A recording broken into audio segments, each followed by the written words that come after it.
कैसे हो स्टूडेंट्स। कल हम बात किए थे part 1 of annual sample paper का पार्ट 1 हमने कल डिस्कस किया था। जैसे मैंने कहा था उसका आधा क्वेश्चंस किया था। आज बाकी पार्ट लेके आप आए हैं। आज चलिए बिना देरी किए डिस्कस करते हैं second part.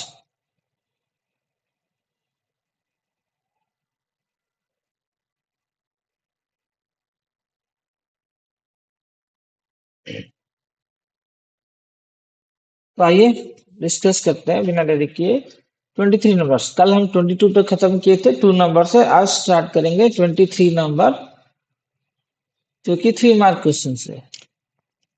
A drum of petrol 3/4 full. When 16 liters of petrol is drawn from it, it is 7/12 full. Find the total capacity of the drum. Drum का total capacity निकालना है।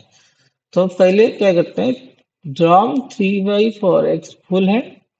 When 16 liter petrol is drawn from it, 16 liter of petrol if drawn from it, then it is 7/2 full. तो -16 litre petrol अगर निकाल लिया जाए, मतलब इसी को ऐड कर दिया जाए तो 3/4x -16 लीटर ऑफ पेट्रोल कर लिया गया तो ये हो गया 7/12x फुल। ये according to questions. Then 3/4x -7/12x is equal to 16। तो एलसीएम लेंगे 12 और 3 जा तो 3 3 जा 9x -7x is equal to 16 into 12। 9 से 7 गया 2x।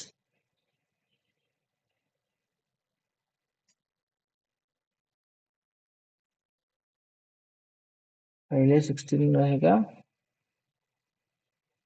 देन 9 से 7 गया 2x होगा 16 इंटू 12। तो x होगा 16 into 12/2 2 6 12 x is equal to 90 litre. तो आंसर आया 23 का आएगा 90 लीटर। अगर इसके बदले में कोई और क्वेश्चन करना चाहे और क्वेश्चन का आंसर यही कर लेते हैं 1 - 1/2 1 - 1/3 1 - 1/4 1 - 1/16 दिया है। तो यहाँ पर देखो 1 - 1/2 2 से 1 माइनस करेंगे 2 - 1/2। उसी तरह 3 - 1/3 4 - 1/4 डॉट करेंगे तो 16 - 1/16। इसी तरह कोशिश करेंगे तो ये 1/2 होगा इंटू 2/3 होगा into 3/4 into dot dot dot 15/16। देखो ध्यान से देखोगे तो ये 2 2 कट रहा है, 3 3 कट रहा है, 4 4 के साथ कटेगा। नेक्स्ट स्टेप ऐसा कर करके वो 15 स्टेप तक कट जाएगा तो बचेगा 1/16। तो 1/16 होगा उसका आंसर। तो 23 हो गया खत्म। चलते हैं नेक्स्ट 24। 24 दिया है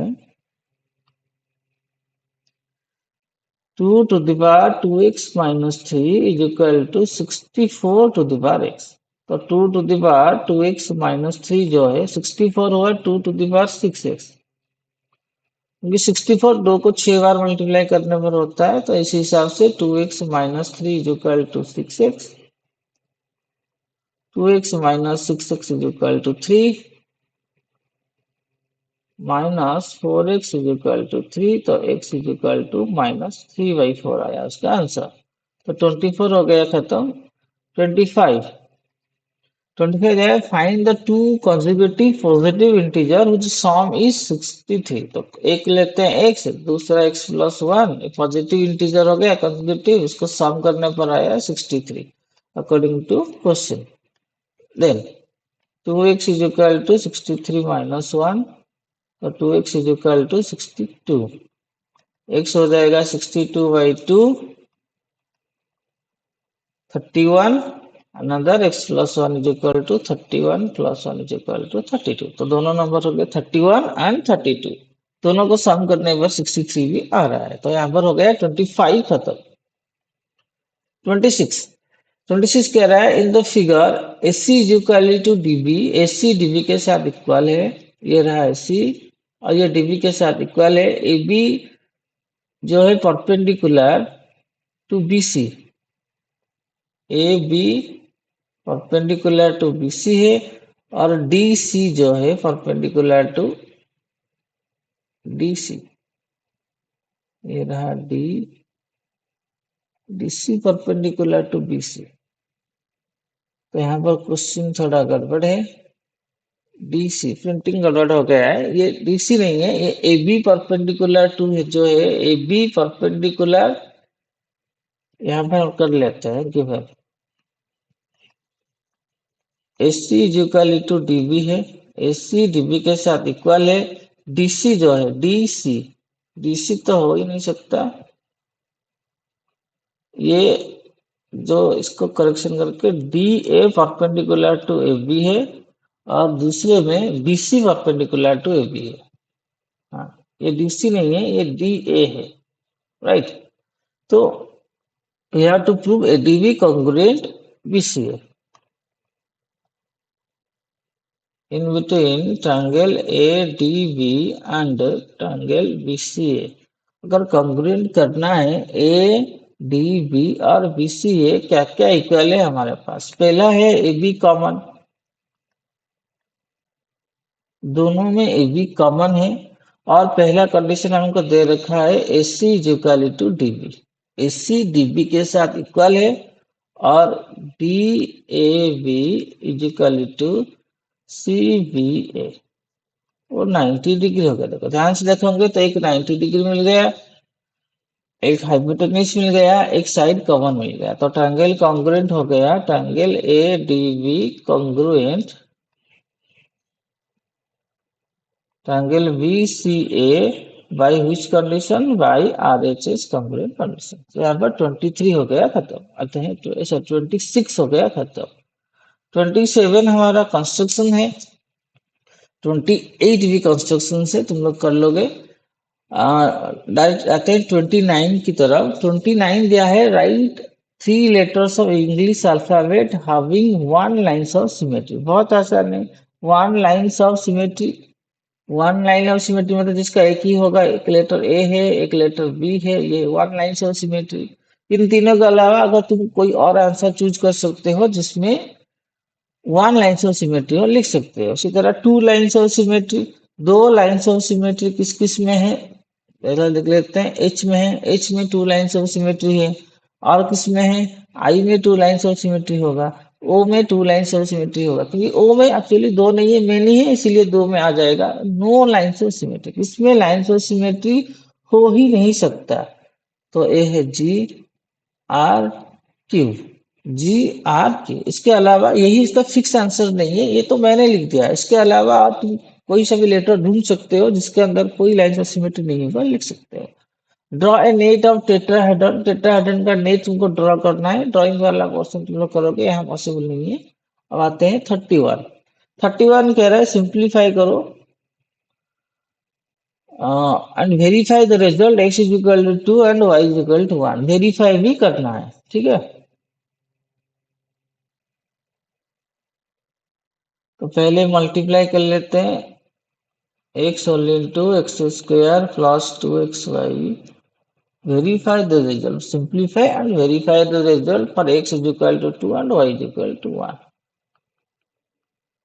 ठीक है, x whole into x square plus 2xy plus 4y square minus 2y whole into 4y square, ये हो जाएगा एक्स क्यूब, ये हो जाएगा 2x square y plus 4x y square, ये हो जाएगा माइनस 2x स्क्वायर वाई, ये आ जाएगा माइनस 4xy स्क्वायर, ये आ जाएगा माइनस 8y क्यूब। ध्यान से देखोगे 2x square y 2x square y 4xy square ये कट जाएगा, तो आंसर आएगा x cube minus 8y cube. अब वेरीफाई करना है, मतलब चेक करना है LHS, x square 2xy plus 4y square x minus 2y। x का वैल्यू है 2, तो 2 का square plus 2 into 1 plus 4 into 1 का स्क्वायर। इसका वैल्यू है 2 minus 2 into 1।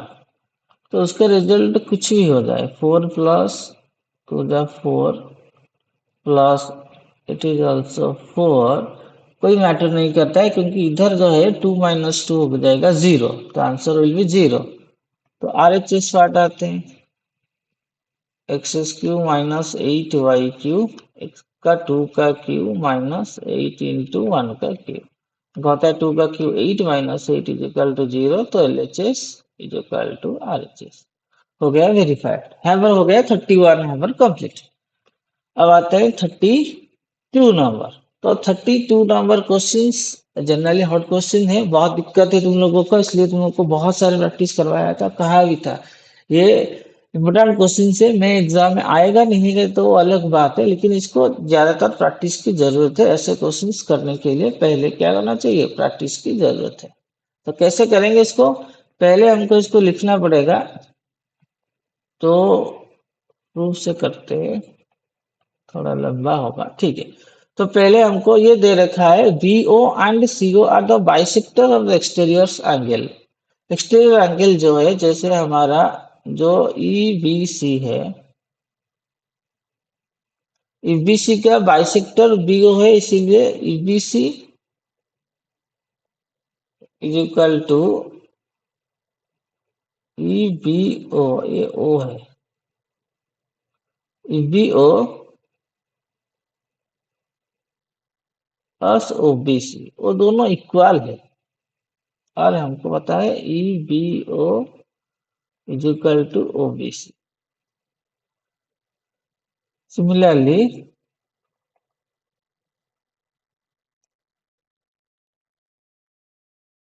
OCD is equal to OCB, ये इक्वल है क्योंकि OC बाइसेक्टर है,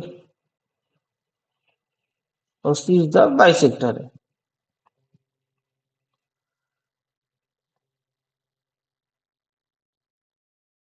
तो अगर हम इसको लिखेंगे EBC, फर्स्ट हम लिख लेते हैं EBC। EBC हमको कैसे मिलेगा, EBC is the exterior angle interior opposite के साथ इक्वल होता है, interior opposite angle A plus जो EBC है हमको कैसे मिलेगा ना, एंगल A प्लस ACB, और एंगल A का वैल्यू है 70 प्लस ACB। सिमिलरली अगर ECB इतना ही है, तो उसी तरह जैसे EBC हमने ढूंढा, EBC, उसी तरह हम DCB और BCD भी निकाल सकते हैं, BCD। BCD जो है वही एंगल A प्लस ABC होगा, that is 70 plus ABC, 70 plus ABC हो गया, ठीक है। और इन दोनों को अगर सम करेंगे बाय एडिंग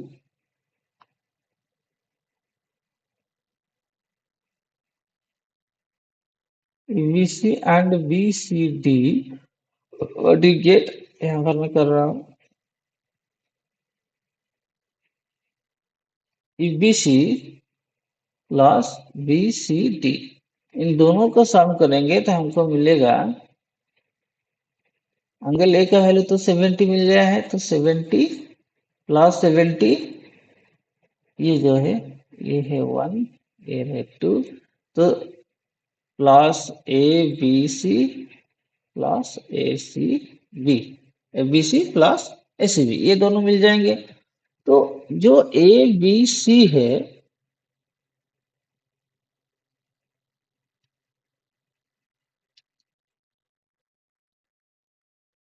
और ACB है, ABC ACB और एंगल A, ये तीनों मिलके 180 डिग्री कहलाएंगे। यहाँ पर 70 के बदले एंगल A भी लिख सकते हैं। तो EBC है, देखो ध्यान रखो, जो EBC हमारा क्लियरली यहाँ पर लिख रखा है, जो EBC है BO और OBC के साथ के मिलावट के है, अगर मिलेंगे ये दोनों इक्वल भी है। तो ई बी सी के बदले में हम लिख सकते हैं two of E B C के बदले two of O B C plus B C D के बदले टू ऑफ ओ सी भी लिख सकते हैं, राइट। और इक्वल टू ये है 70 और ये तीनों इस 70 के बदले एंगल ए भी लिखा जा सकता है, तो angle A plus B C A C भी ये हो जाएगा 180 डिग्री, क्योंकि sum of angles of triangle is equal to 180 degree. तो यहाँ पर 2 कॉमन ले जाएंगे, O B C plus O C B, तो 180 प्लस 70 हो जाएगा 250। तो O B C plus O C B हो जाएगा 250/2 = 125। तो ओ बी सी और ओ सी बी अगर 125 हो जाएगा तो बी ओ सी कैसे मिलेगा ना, 180 माइनस 125, तो 180 माइनस 125 कितना हो जाएगा ना, 55 डिग्री हो जाएगा। तो यहाँ पर हो गया कंप्लीट, ठीक है। तो ऐसे हम कर सकते हैं। तो दोबारा इसको बोल लेता हूँ जल्दी जल्दी में, अगर कहीं डाउट रह जाएगा तो वीडियो को दोबारा देख लेना। पहले हमने लिखा था EBC equal to EBO plus OBC. Generally EBO और ओबीसी दोनों इक्वल होता है, सिमिलरली ओसीडी और ओसीबी दोनों इक्वल होता है। तो जो ईबीसी है angle A plus SCBO 70 degree है, ए का वैल्यू दिया है। उसी तरह बीसीडी भी एंगल ए प्लस एबीसी है और ए का वैल्यू 70 प्लस एबीसी दिया है। हम दोनों ईबीसी और बीसीडी को सम कर लिए, तो आंसर हो जाएगा 70 प्लस एबीसी और एसीबी। ये तीनों एंगल सम प्रॉपर्टी के हिसाब से हमने मिला के 180 कर दिया, और 70 के 70 था, और ईबीसी के बदले 2 एबीसी डाला। 2 एबीसी क्यों डाला, क्योंकि हमको एक क्लियर कट यहाँ पर दिख रहा है, ईबीसी इक्वल टू ईबीओ और ओबीसी। सिमिलरली जो ओसीडी और ओसीबी भी दोनों इक्वल है, तो इसी हिसाब से हमने ले लिया the 2 OBC plus 2 OCB is equal to this much, 250 हो गया एक बार ऐड करने पर, और OBC प्लस OCB 125 हो गया, और BOC is equal to 180 minus 125 is equal to 55 degree. अब चलते हैं उसका और वाला पार्ट को। तो उसका और वाला पार्ट दिया है two poles of height 6 metre and 11 metre. देखो यहाँ पर डायग्राम करोगे तो पता चल जाएगा, टू पोल है, एक 6 मीटर का है, एक 11 मीटर का है। ये 6 मीटर का है, एक 11 मीटर का है। The distance between their feet is 12 metre, ये 12 मीटर का है। Find the distance between their top, top का डिस्टेंस पूछा है, मतलब यहाँ से लेके यहाँ तक का डिस्टेंस पूछा है। तो इसको अगर ये ड्रॉ कर ले तो ये हो जाएगा 12, इसको नेम दे देते हैं ई। इसका मतलब यहाँ पर जो B C is equal to A D हो जाएगा 12 मीटर का, ठीक है। जो हमारा जो सी ई है वो है 11 मीटर का, और A B is equal to D C हो जाएगा 6 मीटर का। तो फिर डी ई कितना हो जाएगा, 11 माइनस 6 इजिकल टू 5 मीटर का। तो फिर ये right angle triangle according to Pythagoras, Pythagoras theorem क्या हो जाएगा ना, पाइथागोरस के हिसाब से हमारा जो हाइपोटेन्यूज निकालने का फॉर्मूला है, तो ए ई स्क्वायर जो है कैसे निकलेगा ना, 12 स्क्वायर प्लस 5 का स्क्वायर। तो जो ए ई हो जाएगा 144 प्लस 25, तो ए ई इंटू ए ई ये हो जाएगा 169 ए 13 इंटू 13, तो ए ई हमारा निकलेगा 13 सेंटीमीटर, मीटर मीटर। तो हमारा जो हाइट जो निकालना चाहिए था, distance between their top is equal to 13 metre, हमारा ये निकल गया। ये और का क्वेश्चन हो गया हमारा खत्म। अब आते हैं तो 33 नंबर। 33 दिया है, in the given figure A D is equal to A E, A D A E के साथ इक्वल है, बी डी सी के साथ इक्वल है। प्रूव करना है triangle A E B and A D C congruent. तो पहले यहाँ पर लिख लेते हैं क्या क्या गिवन है। D is equal to A E, B D is equal to C E. Prove क्या करना है? ऐसे बिल्कुल कॉन्ग्रुएंट जब दिया है ना, ऐसे सिस्टमेटिकली लिखना होता है। तो प्रूव क्या होना है? Triangle A E B congruent triangle ADC. तो कोई से भी ट्रायंगल हो, पहले अगर ट्रायंगल को कॉन्ग्रुएंट प्रूव करना है, हमको तीन कंडीशन ढूंढना है। तो पहले हमको क्राइटेरिया देखना पड़ता है। ए ई इधर रहा बी, ये रहा ए ई बी, और यहाँ पर ए डी सी।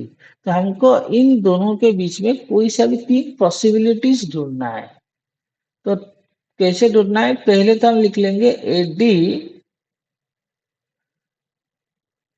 के साथ दे रखा है A D is equal to A E और B D is equal to C E दे रखा है हमको। अगर हम लिखेंगे आडिंग बोथ, इन दोनों को अगर ऐड कर लेंगे तो हो जाएगा A D plus B D is equal to A E plus C E. तो हमारा बन जाएगा A B is equal to A C. तो A D plus B D हो गया ए बी, इसी तरह ए ई प्लस सी हो जाए ए सी। अब हम लिखेंगे in between triangle A E B and triangle A D C. तो ध्यान रखना चाहिए, जब ए ई बी और ए डी सी के बीच में लिख रहे हैं ना, तो पहला पार्ट हमारा ए ई बी है। तो ए ई में क्या क्या इक्वल है? पहले ए ई बी का पार्ट लिखेंगे, तो A B is equal to A C. दूसरा हमको दे रखा है A E is equal to A D, ये गिवन है, ये अभी अभी हमने प्रूव किया है। और क्या हो सकता है इसमें ना, एंगल ए है कॉमन, एंगल ए हुआ कॉमन, क्योंकि दोनों ट्रायंगल में ए ही है, वही ए है, चाहे ए ई बी हो ए डी सी हो, दोनों में एंगल ए कॉमन है। तो triangle A E B congruent हो गया triangle A D C by S A S, side angle, side criteria में ट्रायंगल हो गया कॉन्ग्रुएंट। तो ये हो गया प्रूफ। इसका और वाला क्वेश्चन करना है। और वाला क्वेश्चन क्या दे रखा है? सेम ट्रायंगल है, गिवन दिया है A B is equal to A C, A B A C के साथ इक्वल है, B D is equal to C, B D C के साथ इक्वल है। तो प्रूव क्या करना है? Triangle A B E congruent triangle A C T. तो इसी हिसाब से हमको प्रूव करना है। तो प्रूव में हम लिख लेंगे ना, जैसे ए बी नहीं चाहिए, B D is equal to C दिया है, तो इसका B D is equal to C दे रखा है। यहाँ पर लिखेंगे adding D E both sides, दोनों तरफ अगर क्या ऐड करेंगे? डीई को ऐड करेंगे तो हो जाएगा B D plus DE is equal to CE plus DE. जैसे ही बी डी प्लस डीई करेंगे तो हो जाएगा बीई, उसी तरह सीई प्लस डीई हो जाएगा डीसी या फिर सीडी। ठीक है।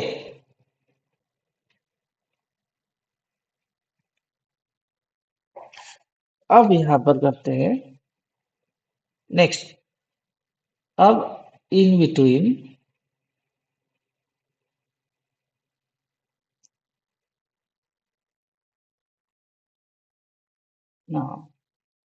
इन बिटवीन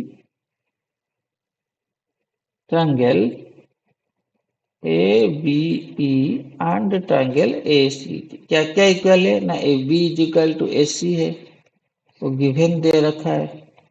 दूसरा हमने अभी अभी प्रूव किया B E is equal to D C, और क्या कॉमन है? Angle A B E, A B E is equal to A C T. ये कैसे इक्वल है ना? अपोजिट साइड्स,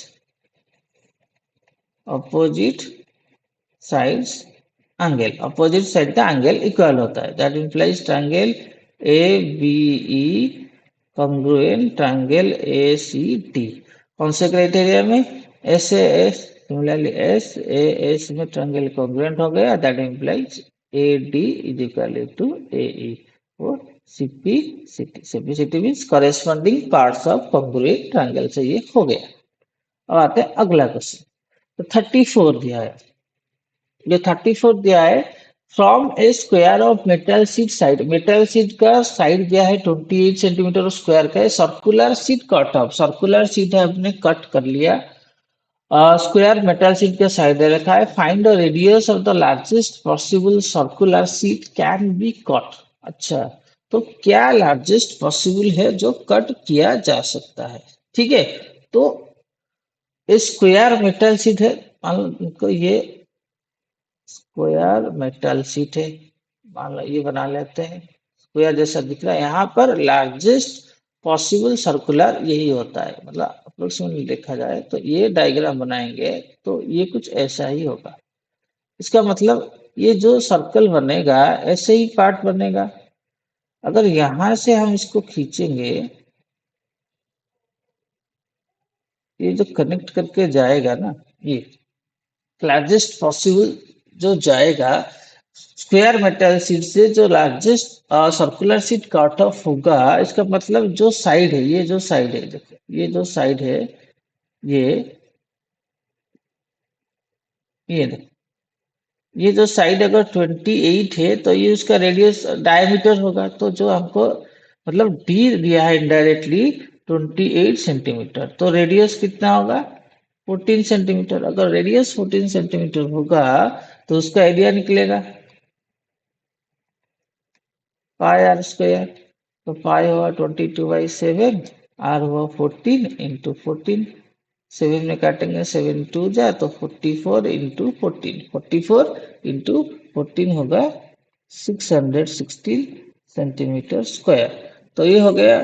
और पूछा है area of the remaining seat भी पूछा है। रिमेनिंग के लिए पहले area of square seat, square seat कितना होगा ना, 28 into 28, 784 centimetre square.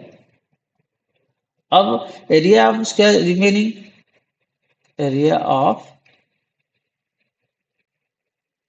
Remaining, remaining कैसे निकलेंगे ना, 784 माइनस 616 माइनस कर देंगे 168 सेंटीमीटर स्क्वायर, 168 सेंटीमीटर स्क्वायर का आंसर होगा। तो यहाँ तक हमने 34 नंबर तक पूरा आंसर सॉल्व करवा लिया। ठीक है, तो थैंक यू एवरीवन इतने समय तक पेशेंसली सुनने के लिए, और पहला वीडियो को इतना सारा प्यार देने के लिए सबका बहुत बहुत शुक्रिया। इसी तरह जुड़ते रहिए मेरे साथ, आगे बहुत मिलेंगे, बहुत सारे डिस्कशंस करेंगे, और hope all the best for your exam and best of luck. Thank you everyone.